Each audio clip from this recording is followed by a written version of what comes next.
Welcome back to Rich and Ben, the Sober Men, the podcast. It's episode 13. And Rich, happy birthday to you. Oh. Happy birthday to you. Happy birthday, dear Ricardo. Happy birthday to you. A day late, but Rich, the birthday boy yesterday. How was your birthday? Bouncy castle, chocolate cake, McDonald's Happy Meal. How was it, man? Happy birthday. Mate, it was wonderful. So we're recording on a Tuesday morning, aren't we? And my birthday was on a Monday. It's not always the best day to have a birthday, is it? A Monday. It was low key, but it was lovely. I spent the day with Jem, and then I went round to my sister's last night, and we had some food and stuff, and a bit of a laugh and stuff. My little niece was making us laugh and everything. So yeah, mate, it was good, and it was making me think. Before I got sober, like 5.5 years ago, excuse me, I wasn't sure whether I was going to have another birthday. Do you know what I mean? I'm got a frog in my throat this morning, Ben. Just 1 second. I should have warmed up. We are live and unleashed. We are. Yeah, listeners. I was thinking I was quite reflective yesterday, to be honest, because 5.5 years ago I was in a terrible state, and I just thought to myself, I didn't want to be here anymore. I was just killing myself with drinking and using and stuff, and I thought I've had enough. And it was so nice yesterday to sit there and go, 5.5 years on, I'm happy, I'm content. I could celebrate a birthday with peace and quiet, and obviously no alcohol. And a bit of cake. My favourite cake ever that my mum used to make when I was a kid was a Victoria sponge. Oh, honestly, lighter than air. And I tell you what, she hasn't lost her touch, because she made one for me yesterday, and I was like, this is fabulous. And I was like, it was lovely. It was really, really nice. I had a nice day. Another year around the sun, as the kids say. Yeah. And all is good, mate. How was your day yesterday? You were on set yesterday, weren't you? I was filming Hollyoaks yesterday, so last minute call up off the subs bench. I was supposed to be off work from my delivery job, but I was looking forward to a lazy day at home, but I got the call in the morning. Somebody had dropped out. Ben, can you get to the studio? So I was like, yeah. And again, another thing with sobriety, usually Monday morning I would have been like, oh God, what's the week got in store? But I had my nice Sunday evening reset, nice little stroll after dinner, and Monday I was ready for it. So I was just like, had a few things to move around, but I was like, let's do it. Had a lovely day, met some great people, and done some money in the bank. Avooha! Yeah. So it was a good start to the week. But Rich, thinking about your birthday, be so proud, mate. Like, how nuts that just from making one decision, when your mind and soul, you've reached that mental capacity, and you just have to make that decision, that you've just turned your life around. And isn't it nuts, just like the joy of having a lovely birthday with your family, some Victoria Beckham sponge? It's just like it's just like bliss, isn't it? Similarly, Rita was like, my birthday's coming up. I mean, there's to be no fuss. June 11th. There's been no fuss. Just another normal day. June the 11th. I think it's a Tuesday. I'll write it down. But Rita was just like, what do you fancy doing? And I was like nothing. Yeah. We were just lying on the sofa. I know, it is that, isn't it? When she asked me, I was like, this is, as we've said, this is my happy. Like, maybe a takeaway is a little treat, but isn't it funny? But what a difference. But happy birthday, mate. I'm so pleased you had a lovely day. But yeah, it's been a really good week. I mean, I love my sober Sundays, but sober Saturdays are they're the new black, the new Friday, I think. I was up literally at dawn's crack, bless her, on Saturday morning, and I thought, I'm going to get the shopping done. So, Rich, I pulled up to Tesco literally at 7:30. I was in touching distance of Timpsons. When you get that close, I nearly got some keys cut just for the hell of it. They're always there, aren't they? Yeah.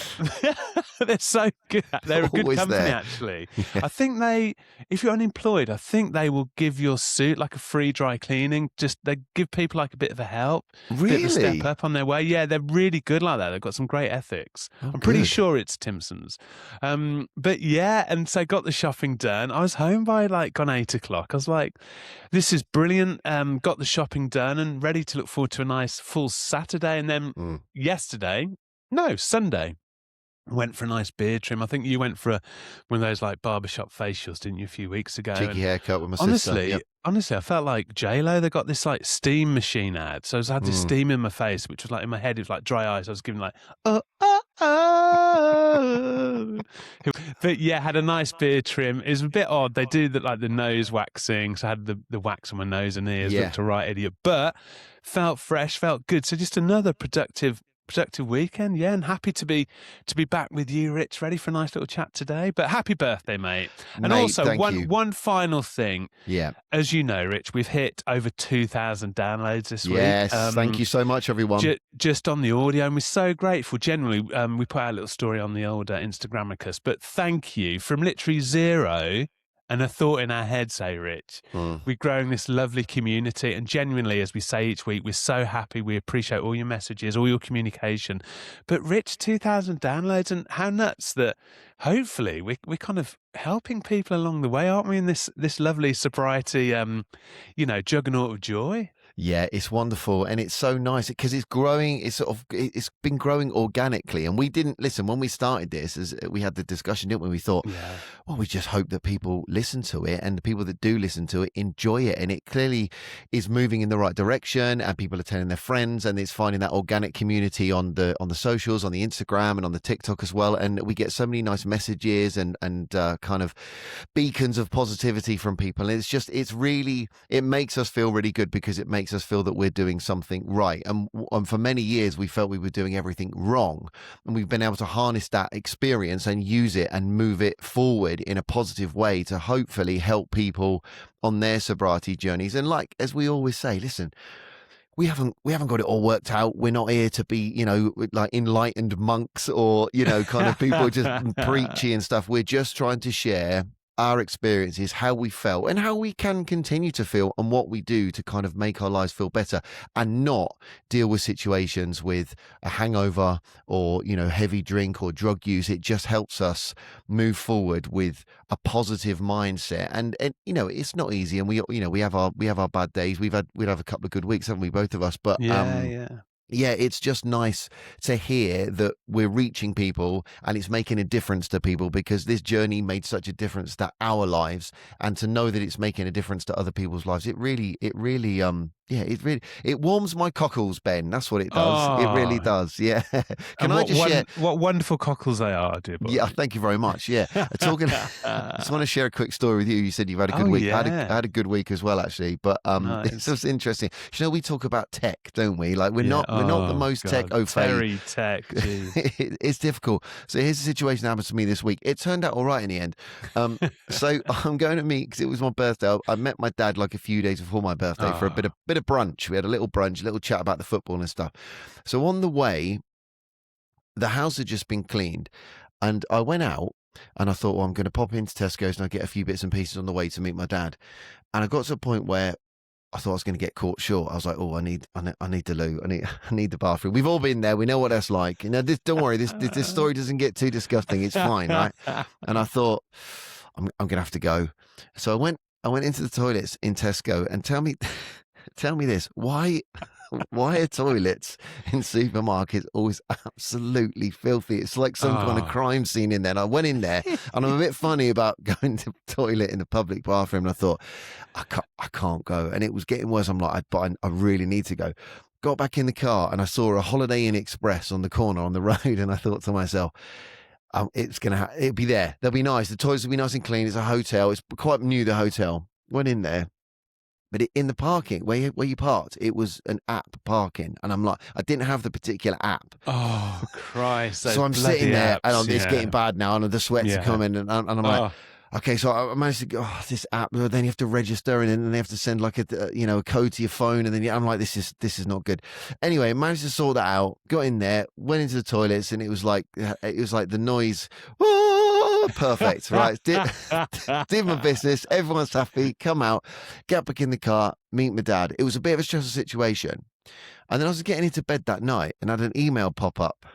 And it was from the hotel in the car park, and it said, "Would you like to rate your experience?" So of course I did. Well, the experience was wholeheartedly positive, apart from a bit of tech issues. So I will say to anyone, listen, if you get caught short and you have a problem using disgusting public bathrooms, always look for a hotel. The hotels always seem to have the clean bathroom. Just a little bit of tip. A few tips there from Rich and Ben the Soberman, the podcast. Your mate from the hotel in Leeds wasn't outside, was he, saying, "Oh, remember me, mate"? No, he wasn't, unfortunately. But yeah, that was I just... thought I thought you were going to say that you got a parking ticket or something like that through, and it comes, it hits you. It's just like, oh man. Well, no. in this age of tech, it wouldn't surprise me that like the minute you don't pay for parking, within 30 seconds you immediately get a parking ticket. That's how it's going to go. But yeah, that was I'm glad the Holiday Inn Express saved the day and the bladder was emptied. I've basically, Rich, when I'm delivering, like if I'm bursting, when I'm in the van, like pulling out the shopping and the correct totes, and technical term there, basically baskets of shopping for customers. Yeah. Literally, mate, if I need to go, I turn into Mick Jagger because nobody can see us. I'm just like, oh yeah, number 32, just to like try and like jig the impending urine away. But my God, it's awful, isn't it? When you gotta go, you gotta go. And thank God you could go in comfort, and you've had a good experience. Love it, mate. It was good, and I was just thinking, any new listeners to the podcast are thinking, is this a sobriety podcast? What are they talking about? Their toilet habits. It's just a little funny story that kind of I thought I'd share with you. Well, mate, middle-aged and sobriety. This is like exciting. This is great. I love all this. I love it, and I'm sure our listeners do too. It's just because we get older, we can't hold our bladder as long as we used to be able to. Ben, as we always do on the podcast, we have our little section, don't we? Who's in the frame? And when we're in the studio, we'll be back in the studio very soon. We have a little cheeky picture frame on the table. And in that frame every week, we have someone that's inspired us in our sobriety journey.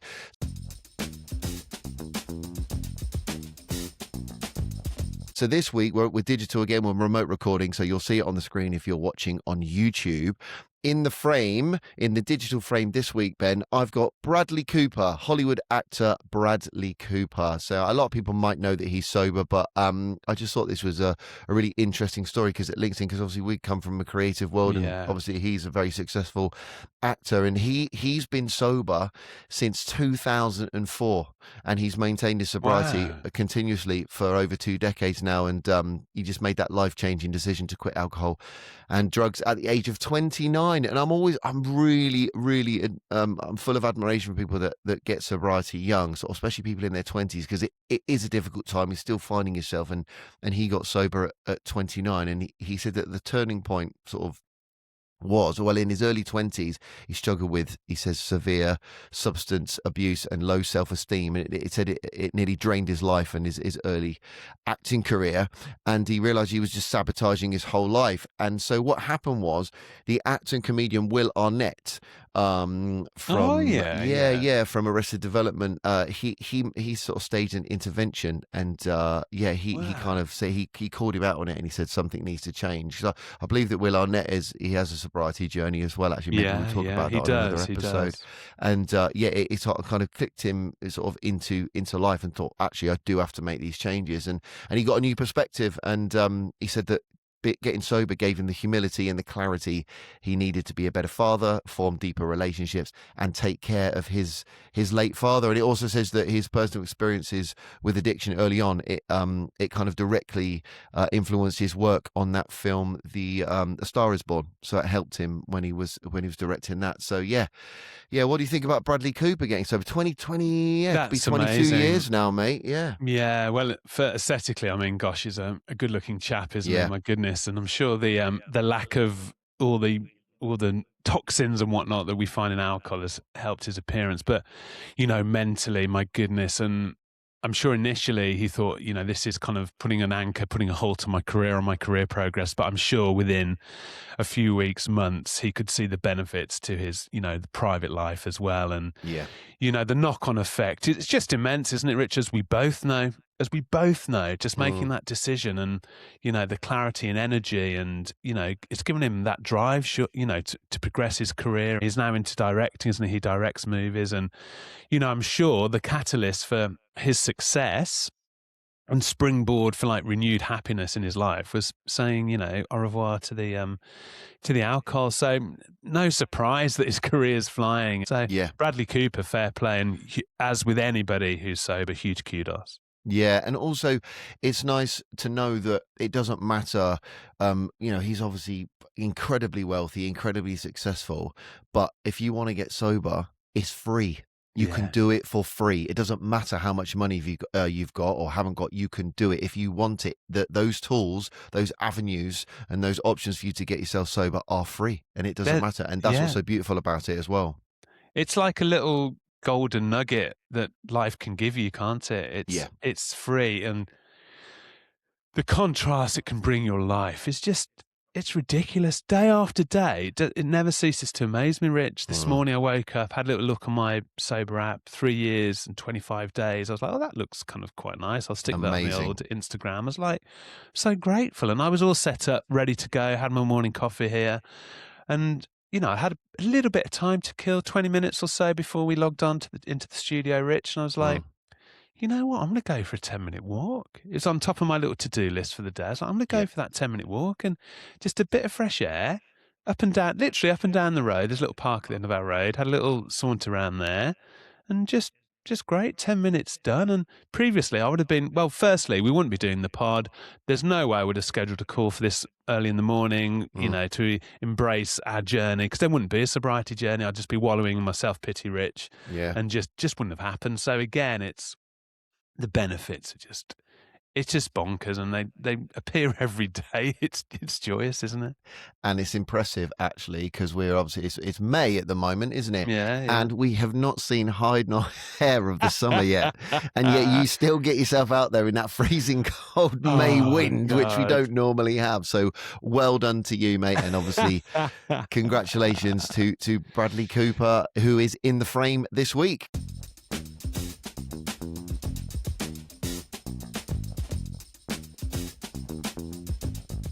So, Ben, let's get on to talking about our theme this week. So we're going to be talking about finding gratitude, which is, and you just said it just then, actually, you know, you were so grateful that you were able to sit with a coffee, go for a walk and stuff.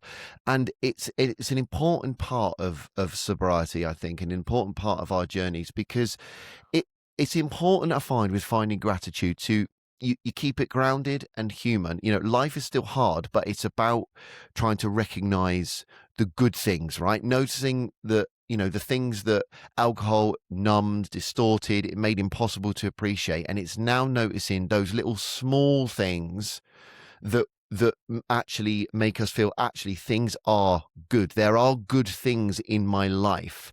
Did you find when you started sobriety, Ben, that you could notice those small things, or did it take some time, or how was that for you going into it? It was a slow burner, really, Rich. And I think it's so interesting what you did say there, Rich. It's kind of like, it can just numb. It can numb your gratitude. Alcohol can numb, and drugs, they can numb your gratitude, numb your appreciation of the wonderful things that we have in our life. And so when I became sober, I'd always knew that I was grateful of, like, my family, friends, my health, you know, the success I'd had in my career. But it was always shrouded in, like, this cloud. It was almost like a fake happiness, a fake joy, because underlying all of it was the fact that I knew that I needed to address, you know, my alcohol problem. Yeah. So it was always there. I was always grateful. And then when you do become sober, I don't know if it's a male thing, Rich, maybe it is, but just saying the word, oh, I'm grateful, I've got gratitude. That would be a word I'd see on Countdown and think, oh, is that 8 or 9 points? Here's a clever sausage. I've never used vocabulary like that in my everyday language, you know. But suddenly you can't help, and suddenly you think, if I turn into, like, this odd fish who's, you know, floating around like a white cloak and a halo going, oh, I'm so grateful. But the way it makes you feel when you start to get those wonderful moments of, like, of real gratitude, of the small things in life, they just ping you, they ping at you. And suddenly, from clouded gratitude, almost fake faux happiness, your life's in, like, this technicolor. And I'm a very gregarious guy, Rich. Like, you know, I love life. I love people. So maybe it's a bit more heightened for me in my experience. I don't know. We're all different, aren't we? Of course. But I couldn't help but be like, I'm so grateful. And it might feel a bit odd saying those words, but that genuinely, deep down, is how I feel. It was like, it suddenly wasn't corny. It didn't begin to feel corny. It was like, it was real gratitude, and coming from, you know, deep within me, the joy of waking up sober and contrasting that to how I used to feel. fighting through layers of doom and gloom just to get to a good place, to stick the kettle on to make my morning coffee. It was, so that gratitude was always there, but suddenly I found that my life was, it was just in Technicolor. You know, I'd feel like Joseph, you know, it was red done yet. Well, not quite that, to that extreme, but my life was sharp. It became clear. Gratitude for nature, for the love of people, my friends and family. And it sounds a bit OTT, but when you get rid of this doom in your life, which for me was the alcohol, suddenly you have your brain, the fog is gone. Your brain is clear. You're allowing yourself to live a truthful life. You're allowing yourself to give appreciation to your loved ones, to your life, and the self-pity is gone. You're recognizing and feeling the good things. And when you have suffered, like we have, Rich, our listeners and viewers have, when you've suffered for so long in the day-to-day gloom of an alcohol or a drugs problem, you can't help but embrace it. You can't help but be fascinated daily by how it can make you feel. Would you agree? Do you think I'm being over kind of enthusiastic? I don't know, but I have to stop some mornings and say, I'm allowed not to worry about anything. Whereas my whole life was a worry when I was drinking. It's true, and I agree, and I agree with you. And I think, I mean, like you just said, everyone's on their own journey, and everyone feels things differently, right? And so the feeling that you have is just your elation all the time, because, and it's probably, tell me if I'm wrong, because of where you were and how you felt, and just how miserable and grey and alone that you felt. Now you've turned that corner and you're like, I never knew this life could exist, right? I never knew I could feel as happy and as you know, just like, it feels like a special moment in your life. And so you want to share that. And that's lovely to see. And I don't think that should ever be diluted from, because that is who you are, and that is what you emote, and that is what other people will see in you and want to buy into. Do you know what I mean? So I think it's wonderful. And cheers, man. mate, I agree. I do. And I just think if there were more people like you that were so, that just harnessed and just kind of like just brought life to themselves and was just like, no, it can be amazing, it can be this. And of course, you said it yourself, you know, it might sound corny to other people, and it's like, what is it? It's somewhat, no one can be that happy, because, you know, let's be honest, we're living in a world that there is a lot of doom and gloom. There's all sorts of things that bring people down, and, you know, there's lack of money, there's lack of fun, all that kind of stuff, all that sort of political stuff that we don't talk about on the podcast. That can make life feel tough. And then you have a drink or a drug, and it makes things a hell of a lot worse. And you've got to a point now, and I've seen it in your journey over the 3 years plus now. You've become more and more alive, and that's wonderful to witness. And you should always, in my opinion, you should always share that. However corny you think it sounds, I think you should share that to as many people as you can. And so what? You might have people go, oh mate, that's too much, or that's you know, you're too overexcited. I don't care. Bring that excitement, because if we can bring a little bit more joy and happiness to the world with a clear and sober head, how can that be a bad thing? Because I mean, I wasn't grateful for anything. Like, alcohol and drugs for me would make me always focus on what was missing in my life. It would make, I'd have regret, resentment, self-pity, and it doesn't matter what I was doing, whether if I had a car, but I've only got that. It's not as good a car as that guy's got. So that means that my life is shit. I might have a job. Oh yeah, but I'm only playing this role. I want to be playing that role. Instead of going, but I've got a job, I've got a car. Do you know what I mean? Those are things that not everybody has, and it really made me focus on, my life is shit, I've got nothing. It's because my brain was not right. I was in a pit of despair, and I was just abusing myself with drinking and drugging, late nights, not looking after myself, and it made my happiness just numb and non-existent. And then the knock-on effect of that was my relationship suffered, and that's with my Yeah. friends, my family, a partner. It was not a good headspace to be. And being able to try and find gratitude in those small things, and it does take a bit of time, like you said, to be able to start going, oh, that coffee, that was really nice. And I'm glad that I'm able to drink a coffee. Well, like you said, a nice walk. And it's the things we always say on the podcast, because those little tiny things then eventually grow into the bigger things, and you can Yeah. recognize the positive things in your life. And it's not just pretending, oh, everything's amazing all the time, but it's just recognizing those good bits which you do consistently every day, whether that is even to me just a message to me, mate. The amount of times you message me and go, just want to say, mate, and this is out of the blue, proud of you on your journey. Your life is going well. Harness that. Very proud, and you should be proud too.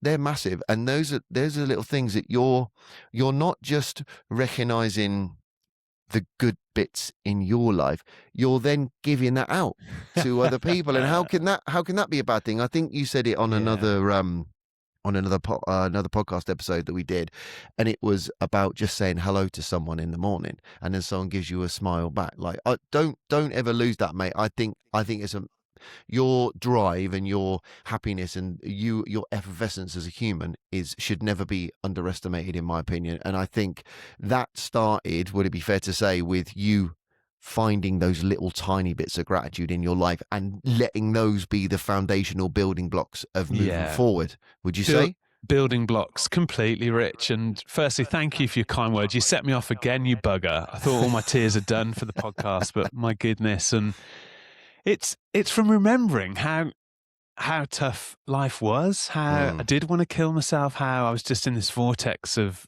negativity, just like, and it's crazy. And it just was such a million miles away from me. That's why, Rita says that I don't need alcohol. Like, this is me. I'm 100% pure. Wish I was ripped, but I'm not. I've got the nice little wobbly, middle-aged spread. That's okay. I can live with that. But it's like, I am me. And to be able to live your life with a truth, and you've stripped alcohol away from that, you're not saying, oh, life's great, when actually you're suffering massively inside mentally.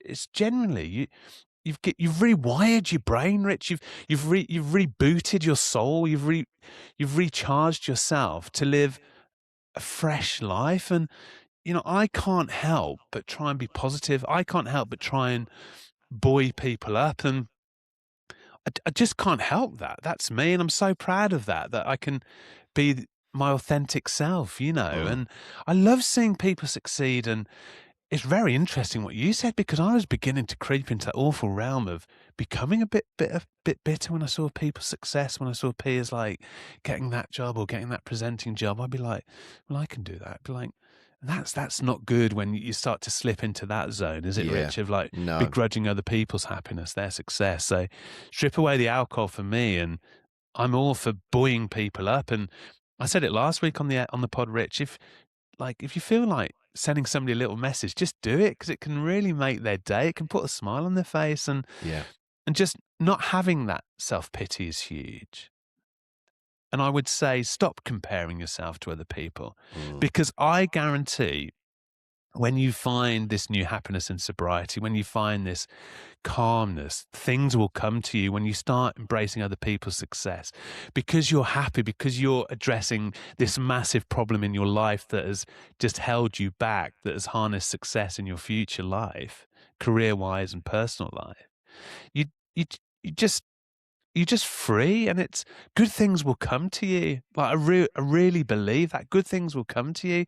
And if they don't, sobriety gives you the calmness and reality to think, well, maybe it's just not for me, this job. Maybe I can actually see why they might have gone for somebody else. If you're in the business world, any world, you can think like, okay, I would have loved that job, but I didn't get it. But I'm living my life authentically. I'm giving my best version of myself. The good job will come. That opportunity will come. And so it's having that real, genuine gratitude, losing self-pity, because that's not attractive. That is not attractive. I love it when I see people support their friend's success or Yeah. their family's success. It's just like, fair play. We get one go in life. Like, life ends. I used to work in a care home, Rich. I'm just fully aware. Maybe that's where I get a lot of my, this ethos from, that life will come to an end one day. So what is the point? What is the point of begrudging other people? Because that's just going to pull your life back. You get one shot at life. Yeah. So live it positively. And if you don't get that positivity back at first in sobriety, that's okay, because you're living your life the right way. You're listening to yourself. And ultimately, it's maybe a bit morbid to say, but it all comes to an end. Why not give ourselves a chance of living the most happiest life that we can? And that's me. I make no apologies for that. And that's my life. And for me to be able to enthuse about life, sit peacefully with that coffee, that's just me. And God, I'm so grateful that I got there, because like you, Rich, for a long time, when you said, I wasn't sure if I'd see, this birthday, that birthday, I was rock bottom. I was rock bottom.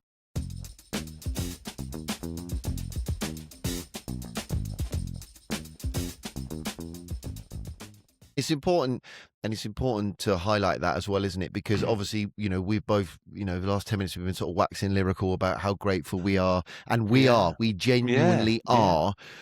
But it's not lost on us that it is difficult. And there may be someone listening going, oh, it's ridiculous. Well, how am I going to ever feel like that? Oh, they just say, life can't be that amazing. And of course, it is. It is tough. Life is hard. And we still have our tough days. We have our down days. We have struggles. God, it's not, we're not living in like fairy tale land. Of course, like I just want to highlight that right now. No, there are tough days. But I guess what we're trying to say is to start finding that, like, how do we start finding that gratitude when you're deep in the mire, deep in the madness, and life feels really miserable for you. And I guess it does take a little bit of, like, rolling your sleeves up and digging in if you want it. As we always say, you have to want this life. And sometimes it's that light bulb moment, sometimes it's a slow burn. Whatever path you're on, that's fine. Whatever it takes to get you to that point where you can start feeling, it's just peace, isn't it? Peace and calm, and just going, I'm actually grateful that I did wake up this morning. I'm grateful that I'm able to go in the kitchen, put a bit of toast in the toast. I'm great. It's however small that might be. Like, there are good things in everybody's life, and it's not. Nobody's life is ecstatically happy all the time. Nobody's life is miserable all, like, 24/7. There are tiny little moments that we can't see necessarily when we are clouded in, like, kind of resentment, self-pity, and it's, I think you have to make things happen for yourself. Like, we can all, like, as you've just said, we can all sit there and go, I can't believe that person's doing that. I can't believe they're doing this. I can't believe that. Look at me. You're wallowing in that self-pity, right? Because I did it myself, wallowing in the self-pity and then moaning that nothing good is happening. Yeah. And it starts with the small things to make a change. Because it's like, someone once said to me, it was my friend Carl, actually, and his wife Kira over in Ireland. Shout out to them. They said to me, it's the magnets. They said the analogy was the magnets. Now, what do a magnet do? A magnet attracts another magnet, doesn't it? So if you become a magnet yourself, this is very metaphorical and it's all a bit kumbaya, but just hear me out, right? Yeah, no, mate, I'm, I love it. If you put the magnets out there, you start attracting, the positive magnets. You'll start attracting the good stuff. But if you are putting negativity and resentment and out all the time, that essentially is what you're going to get back, isn't it? And when we're clouded with alcohol and come downs and hangovers, what we are putting out, without probably realizing it, is complete negativity. And so you're attracting that in, right? Now, the positive mindset for me, when getting sober, because my head was clearer, what it meant was that even when something shit happened, which it did and it still does, right? what it does, it doesn't mean that those things are not going to happen, but what it does, the hits don't feel quite as hard, Yeah. because yes, you have your moment, you scream and shout like I was telling you my story when I was building the wardrobes like years ago. Things are going to happen. It's going to be crap, but you move past it so much quicker. And if you can find a gratitude, go, yeah, okay, God, this wardrobe is not going together. I've cut my arm, but I've got a wardrobe. Do you know what I mean? It's those tiny it's those tiny things. And listen, it isn't easy. It can be really, really a long process, but really try again. Not telling anyone what to do. I'm just suggesting, and what I did is finding those small things. I've got a I've got to get out today. I've got to go and walk, take a walk. I was going to go, even if a 10-minute walk. I'm glad that I was able to get out of the house and go and take a walk. That's just a small thing. It's like anyone can do that. Get out of the house and do something. I'm grateful for that. And I would say, again, it sounds a bit cheesy, but I do it myself. Make a gratitude list every day. And that helps you with routine as well, because if you sit there, routine, doesn't it? There we exactly. Go. If you make that little gratitude list, you can actually then read that back, and then that will go into the next day, the next day, and then you could, a month later, I've got a month's worth of stuff that I'm grateful for, And again, it sounds corny, it sounds cheesy, but it has to start with those small things. Do you know what I mean? Yeah, completely. And who wants to be around negative people? I've been in companies, and that negativity, somebody who walks into a room and their immediate go-to is, as opposed to, hi. Like you can hear audibly, it's like there's a positive there. There's you're on the front foot, and that can spread throughout a group. It could spread throughout a workforce. It could spread throughout an office. Just going in with a good attitude, and people remember that. People want to be around that positivity. Yeah. I'm certain I've got jobs because I am now fully that person that, a good team player, I suppose they say that, despite the Bruce Forsyth impressions, which I'm sure they're sick of at the cricket, I'm pretty sure I get rehired because I go in with a positive mindset that buoys the mood, that can help people, through the day. But of course, not everybody's like that, Rich. But with sobriety, you can take away the, and you can just put yourself on the front foot. It can give you a more positive life. It can lead to a better life. It can lead to those opportunities because you're being positive, and people feed off positivity. It can, it's kind of huge. But yeah, I agree that, those magnets, if you can put out joy, if you can put out a smile in the morning when you're in the workplace, then it's going to lead to a happier life. Yeah. It'll just lead to a better morning, a better afternoon, a better day at work. It's, like you said, Rich, we can have really tough days. Still, we have tough days. Of course we do. But it just gives you the armory almost to cope with those bad days, even better, and to give you a happier life, to give you more. You get more your way. I think you get more good coming to you just by waking up on the front foot. Yeah, I agree. And I think, as you said, positivity is infectious, but negativity is doubly infectious, because it spreads, and it's like it's not. And we've all been in work environments where working, if you're in the office or if you're on the site, if you're a builder, whatever your vocation is. I've been on like world tours where it's like, oh God, another, and it's like, hang on, we're traveling the world, we're getting paid, we're doing what we love, we're getting paid for doing what we love. Like, oh no, my towels weren't changed today. Like, get a grip. Yeah. My room's not been cleaned. What's the problem? Yeah. Oh God, my bin's not been emptied. Like, come on. Yeah. And that's a small little case in point, isn't it? But that's the difference. Like, who wants to hear that? Yeah. Now I'm just like, I've got my boundaries now, Rich. I'm just, if I'm sat in a green room or wherever and I hear like something negative, I'm like, this isn't actually helping me. Yeah. And it, and it, I'll catch you in a bit. I'm gonna go and have a cup of tea. Do you know what I mean? It's like and I don't need this in my life. It's not helping anybody. And actually, the more I hear you moan about something, I'm really going off you as a person. And it's true, I get that too, and it's very easy once that starts. And Yeah. I find it with myself. You're suddenly embroiled in this kind of gossipy Yeah. conversation. Listen, we've all done it. We've all been there. Yeah. I'm not squeaky clean in that kind of arena. But it essentially, I guess what we're saying is that to try and remove yourself from that and just not be involved in that and find the gratitude in the small things.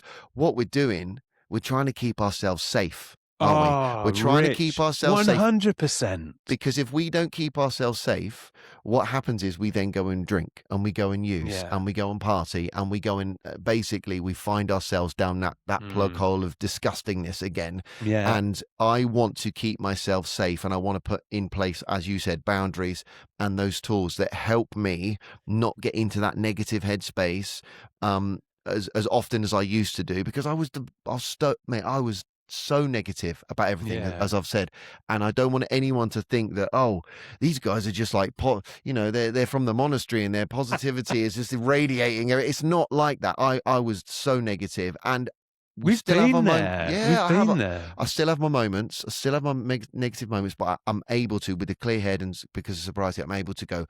I need to turn this around. I need to turn this around. Like Yeah. Jem. Or sometimes if you do have a rant or a disagreement with Mm, somebody, mm, there's a reason for it. You can justify it. yeah. And sometimes disagreement can be good to Mm, air an issue, to air a mm. concern. We're all allowed opinion, aren't we? Healthy But debate. healthy debate is good.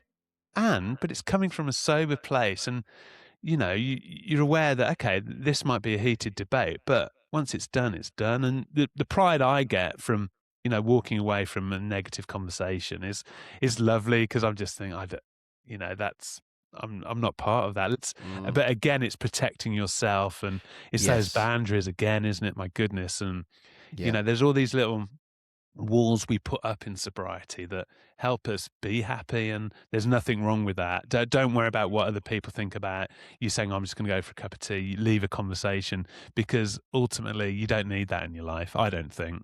No, I agree. You don't need it in your life, and it's Yeah. just removing yourself from those situations Mm. where you find yourself where you get drawn in. It's easy to get it's easy to Yeah. get drawn in, and if that becomes part of your sort of daily routine, you're, as you said, you're not safe. You're not protecting yourself, Yeah. and we know where that leads, and it's Yeah. it's disaster. Do you Yeah. think that gratitude?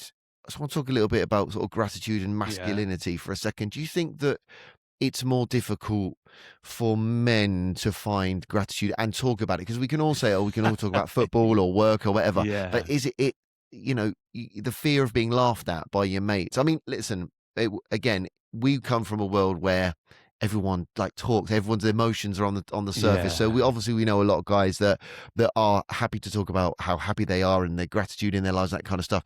But there are all walks of life where it may be a little bit, vulnerability may be shown to someone if they turn around to their mates and they say, oh, I'm really grateful for my life, things are really good, and their mates will go, what the fuck are you talking about, mate? And like they might feel a little bit like humiliated or whatever.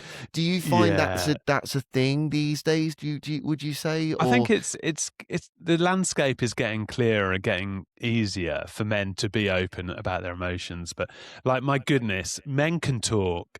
Like, be it football, like men can have a good old chat. My Mm, goodness, and be it I think Arsenal might win the league.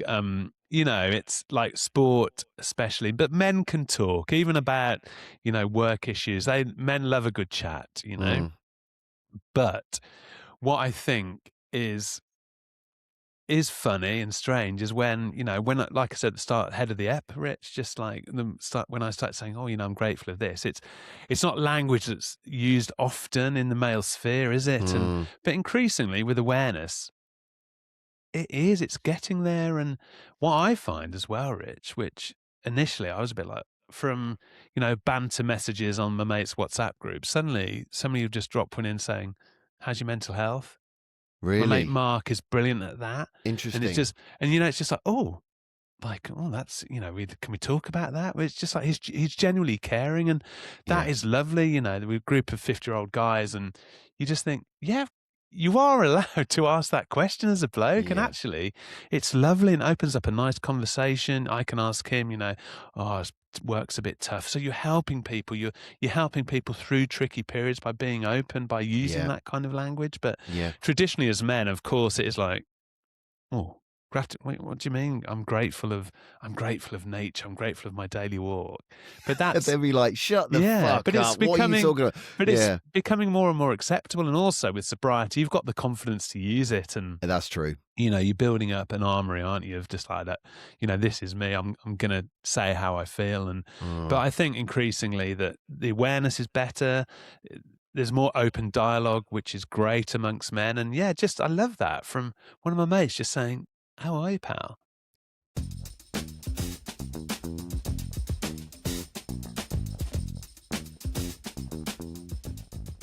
I was chatting to a friend of mine the other day, and I was saying that it's important that we do ask each other that, but it's hard, isn't it? Because if someone's struggling, unless they tell you, it's difficult to know unless you can sort of visibly see it. And I said, and we were laughing because you can't just phone everyone up all the time going, I'm just checking. How's your mental health? How's your physical health? How are you doing? You're like, are you trying to tell me something? Do I need to do something? Like, is it? Yeah, you can't. Of course, and it's uncomfortable, isn't it? So, but it's just so you have to be open enough to be able to like say to your friend, I'm struggling a bit, and then that gives that friend the chance later to say, just checking in, how you doing? You know? And it's important because just a little post check. Because drinking culture that can replace that with men, can't it? Because you know. After a few jars, everyone's like, "Oh, I fucking love you, mate. How are you? I miss you." Or, you know, and that's the kind of, you know, that's what they need to be able to kind of emote how they're feeling, because they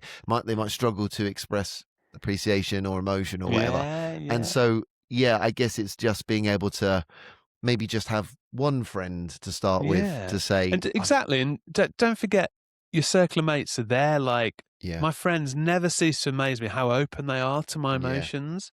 Yeah. And that's why they're your mates, because they love you. Like, blokes are allowed to love each other. It's okay. And just to get that, to have that comfort knowing within your friendship group, there's that support there. I had my haircut last week. Gone a bit, those wispy Terry Wogan days are gone now, Rich. I've gone short again. I feel so much happier. And I know Rita is as well.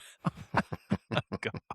But you had my haircut, and I was chatting to, my hairdresser, and he goes away every year with two of his mates, and he says often he knows when he's with good mates because sometimes they'll just sit and there's peace and they don't have to talk. And so remember, chaps our age, you know, you're not quite there, Rich, but as a 50-year-old guy, remember that as well as family, your friends are brilliant sounding boards, and you'll be amazed at how open and understanding and how proud they are when you admit that I'm struggling here a bit, because then it could open up the door for them to share a problem that they might have been harnessing. So again, just be open, just use your loved ones, use your friends as support.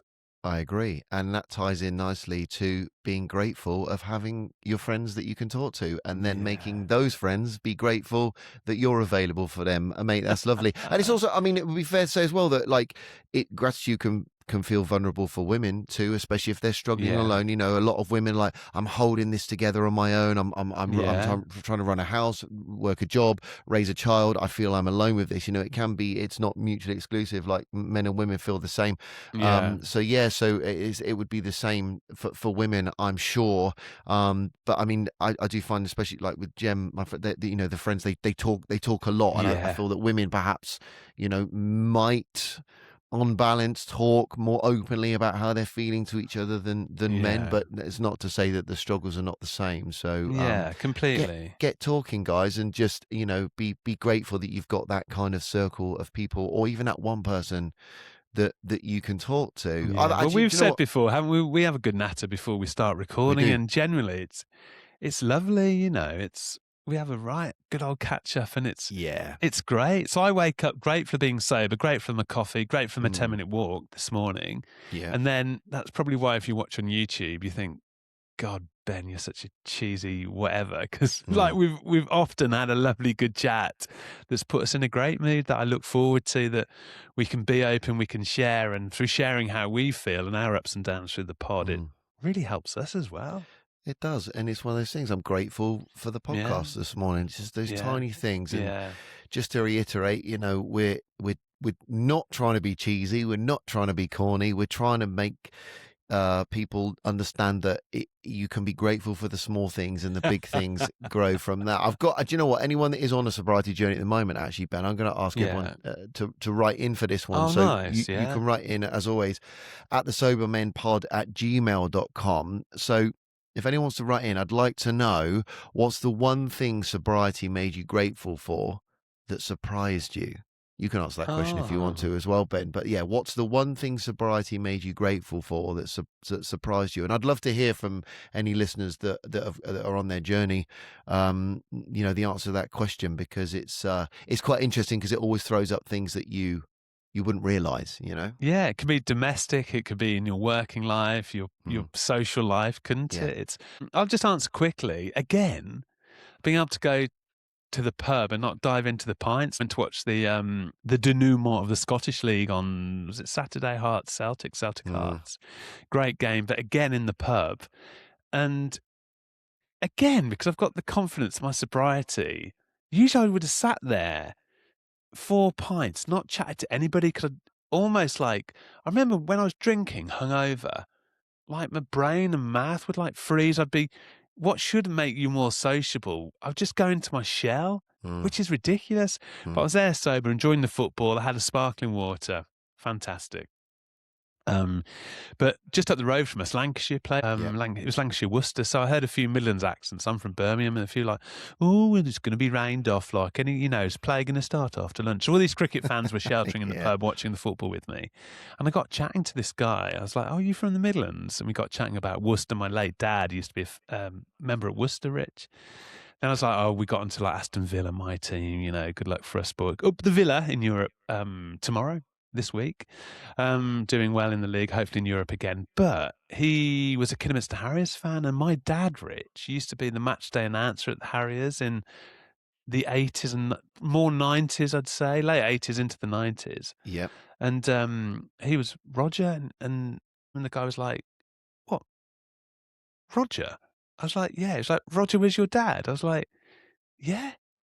So I was like, what a small world. They knew him. So just that connection, that he knew my dad. He was like, "Oh, your dad always used to say hello and smile at me." And I was like, I think I might have said I wasn't particularly close to my dad, but to hear that was lovely. It's and crazy. I would never have had that experience. One of chatting to people about cricket, which I love, whilst watching the football, and then to find that connection with my dad. I was like, so from that 2 hours down the pub sober, I'd had another great experience. It was nuts. And you remember it.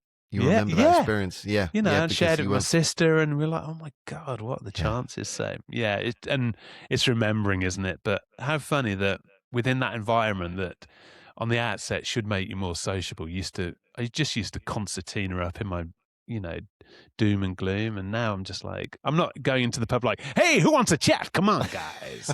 Come on, let's have a chat. Come on." But like, if I feel like I want to share and have a chat, then I can do, Yeah. And that's wonderful. What a lovely story. And it's not like you even met them in your hometown. You met them in another city. where we moved to. It's crazy. Yeah. Oh, that's amazing. I've got a closing thought for you before we move on to drink of the week. Listen, just a little. I like these. I keep finding these and sort of on the internet and stuff. And it said, "When sober and finding gratitude in small things, it turns out the mornings aren't so bad after all." What do you think about that? That's nice. It's a nice closing thought, isn't it? It's a lovely closing thought, and it's true. Just, the difference in your life, but those lovely calm mornings. I sit in bed with my coffee, just grateful that I've woken up sober again and on the front foot, ready for a good day ahead. And whatever it may bring, they could bring some tough predicaments, but I know I've given myself the best chance of surviving the day, which is all anyone can ask for, really. I 100% agree. Let's move on to our regular feature, Drink of the Week. We always have a little cheeky We little do. a little soft drink that we like to Just to kind end of the ep, yeah. just to end the ep, and we have a little taste of it because obviously we still need to drink fluids to survive. But we just don't drink alcohol anymore, and we always have a little drink that we kind of have a little taste of and go, oh, maybe that's something that our viewers and listeners might enjoy. So this week, Ben, what I've gone for, I'm going to show it on the screen if you're watching on YouTube, but I will explain it if you're just an audio listener. It's by Kefir, and it's it's by Activa, and it's Kefir. It's like a gut health yogurt drink, and this is quite good on my app that I use to see sort of how good things are for you. This ranked very highly, so it's Activia gut health kefir strawberry yogurt drink, and it's good, and I thought it ties in nicely for gut health considering how I got caught short at the hotel like last week, so I thought that might be help. So yeah, it's I see these quite a lot. It's basically just to give you sort of healthy gut health, and it's by Activia. It's by Kefir as well, and it's. I think I've seen those in the supermarket. Yeah, I'm going to have a little drink of it. Give it a go. A little taste. Oh, it's got one of those foil tops. Just bear with me as I. Weren't they a soul band? The foil. Oh no, it was the Four Tops, wasn't it? Right, I'll have a little drink of this. Here we go. Oh, nice, man. Good. It's not bad. It doesn't. It's milkshake-like yogurty milkshake, but it's you can tell that it's got some properties in it that are there to promote better health. It's a little bitter, but it is nice. Yeah. And if it helps with your gut health, Activia Kefir strawberry yogurt drink is our drink of the week this week. It's flown by today, hasn't it, mate? It has. Yeah, it has. Another lovely chat, and always look forward to it, and we always look forward to your feedback as well. So if you're listening or watching on YouTube, then just get in touch. We're so grateful, and let's keep going. We're well over 2,000 downloads, as we said at the start of the episode. So again, thank you. That's fantastic. Yeah, you can find us on Instagram at the Sober Men Pod, and also on TikTok. And as I said, email in with any questions and stories and anything you want or anything you'd like for us to discuss on the podcast as well at the sobermenpod@gmail.com. And please like, subscribe, do all that kind of thing that helps the algorithm, because it helps us to push this podcast out to as many people, and we can help as many people as we can, and in turn that helps us as well. So Ben, what a wonderful conversation today, and I'll see you on the next one. See you next time, and I'm heading over for a slice of Victoria Sponge, if that's all right. You're very welcome. Have a great week, Rich. See ya.